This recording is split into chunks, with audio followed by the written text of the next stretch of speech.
Sylvestre. Oh my goodness, okay, I had no idea. It's one of them funny Italian guinea wop digger lessons. Yes. So thank you for coming on Live with the Locals. I have been wanting you on my show for probably months now. So thank you. Well, I want to showcase you. So you are a local tattoo artist here in Southern Maryland. You're in Blue Scarab, at the Blue Scarab shop in Waldorf. So can you tell us how long you've been an artist and how did you get started? I've been an artist. Well, I've had a great interest and ability and attraction to artwork for as far back as I can remember. You know, dating back when I was a little kid, my grandfather would bring home the Washington Post on Sunday morning. I went straight for the funny pages. That's awesome. You know, and then the mini page too. But you know, and I always wanted to try to draw Garfield, Ziggy, Hagar. You know, all these different cartoon characters, and I've always loved it. I've always thought it was so neat to start with a blank piece of paper, and all of a sudden you have this little creation. That is awesome. You know, and I get my artistic ability from my mother. Really? My father, my brother, they couldn't draw a straight line with a ruler, nor they even cared to. But my mother's an incredible artist, and that's definitely where I get it. That's awesome. Very cool. So is there something about tattooing that most people don't know about?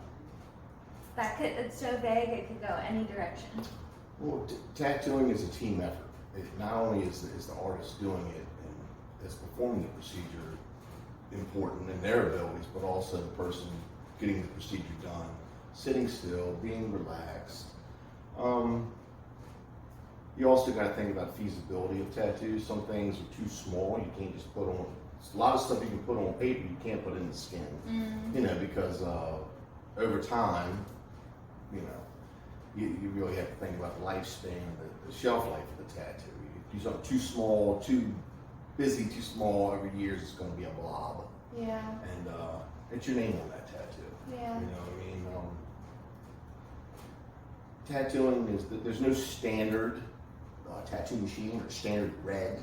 You know, the materials used in tattooing, it's just like clothes or shoes or cars, where you have your economical stuff made who knows where. You have your time-tested, top-of-the-line, proven, you know, pigments and machines and stuff like that. So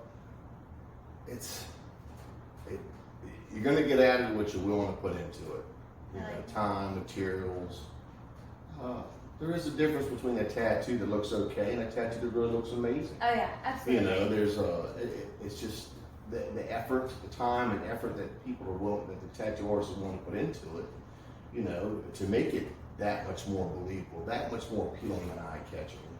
And I think a lot of people don't realize too that when you're putting something custom together for the clients, which is mostly what we do, there's a lot of time outside of the shop. And outside of shop hours, you have to sit down, research references, put together stuff. You know, there's more to it than just poking the skin. All right. You know? Yeah. See, I love finding these things out. But I can attest to what you're saying because I've had 2 cover-ups and I wanted to go the cheap route and they turned out horrible. So ever since then, I was like, you know what? I'm willing to pay that extra $1 so that it looks good. So. And you want to research the tattoo artist too. Yeah. They might have the coolest, neatest shop. It doesn't mean that they know how to tattoo very well. Absolutely. You want to research references and portfolios, and you know, don't be afraid to ask questions. Yeah, and that's actually how I found you because I had started researching artists and I had a couple people recommend you. So I was like, okay. Word of mouth is the best form of advertising. Right? I don't care how many thumbs up you get. Word of mouth is it. Which is why we're here today. So, okay, do you specialize in any type of tattoo? Because I've seen some amazing portrait pieces that you do. I try to be as well-rounded as I can be.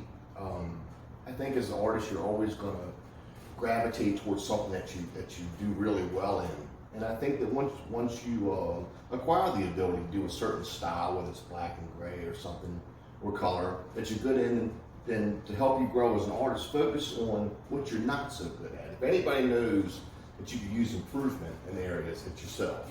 You know what I mean? True. If you cut corners or don't do something as good as you could or you should, first person knows it is you. Man, I could have did a better job of that. You know, so I believe the more cards that you have on the lot, the better chance of you finding something better chance somebody has find something that they like. Some people want to pick up, some people want a hatchback, some people want a portrait, some people want more anime. Some, you know, overall, I like to do stuff that has texture, depth, dimension, believability. Yeah. Some tattoos you can't, you know, are just flat. But, you know, if you can avoid it, do that. If it's lettering, do some shading. Do something with it so you can do more than just read it. Yeah, I love it. I was looking at my ankle tattoo that you did, and I was like, oh yeah, there's the white that he put in there to make it pop just a little bit more. And I was like, oh, I love it. So I still look at my tattoo. Well, like I said, I think it's the little things that they take the time and effort to do that does make a difference. It does separate something that looks okay and something that really looks nice.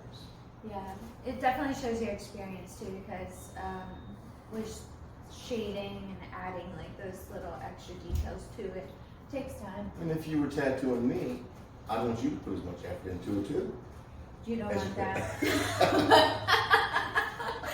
I like art and I can do other medias, but tattooing, no way. I'm gonna tattoo you. So, have you kept track of how many tattoos you've done?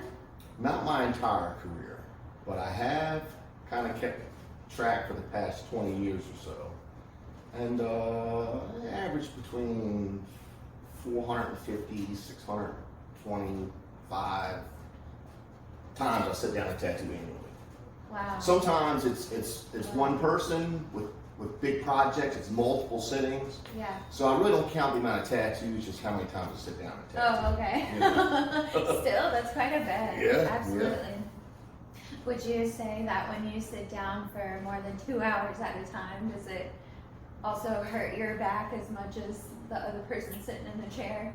Well, a lot of people say, yeah, I can sit all day. Well, that sounds real good, you know, but over time, your skin gets sore. And I think, you know, that to reach the optimum level of depth, detail, blending of colors, you can't do it all in one sitting. It doesn't matter what you're doing. The skin can only take so much of a poking before you start to chew it up. You know what I mean? So to get certain blends, highlights, sometimes it's good to let the skin recoup. Yeah. You know, let the trauma you imposed on it heal up, and then go back into it. You know what I mean? Love it, yeah. I generally, most of the stuff that we do is projects with multiple sittings. I generally sit down, you know, 2 or 3 hours at a time per session. I say that because I wouldn't want to work on the same tattoo all day. Yeah.